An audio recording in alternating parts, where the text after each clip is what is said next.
Hi friends, இன்றைக்கி நம்ம straight flat loading stitch தாங்க பார்க்க போகிறோம். அதுக்கு இந்த மாதிரி 2 ஸ்ட்ரெயிட் லைன் வரைஞ்சிக்கோங்க. அதில் நம்ம நார்மலான செயின் ஸ்டிச் இருக்குது பார்த்தீங்களா, செயின் ஸ்டிச் பண்ணிக்கலாங்க.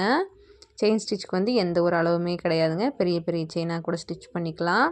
அப்புறம் கீழ்கோட்டோட செயின் ஸ்டிச்சிலேருந்து த்ரெட்டை வெளியே எடுத்துகிட்டு வெளிப்பக்கமாக ஒரு லாக் ஸ்டிச், கீழேருந்து மேலே ஒரு லாங் செயின் ஸ்டிச், அப்புறம் வெளிப்பக்கமாக ஒரு லாக் ஸ்டிச். இப்போ மேலேருந்து கீழே ஒரு லாங் செயின் ஸ்டிச், வெளிப்பக்கமாக ஒரு லாக் ஸ்டிச், கீழேருந்து இப்போ மேலே ஒரு லாங் செயின் ஸ்டிச், வெளிப்பக்கமாக ஒரு லாக் ஸ்டிச். இது போலவே இந்த கோடு முழுக்க நம்ம தைச்சி கம்ப்ளீட் பண்ணிக்கலாங்க.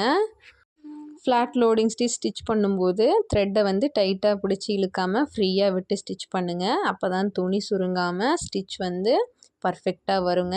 இப்போ நம்ம ஸ்டிச் தைச்சி கம்ப்ளீட் பண்ணியாச்சுங்க. மேலே ஒரு லேயர் பீட் ஒர்க் கொடுத்து கம்ப்ளீட் பண்ணிடலாங்க.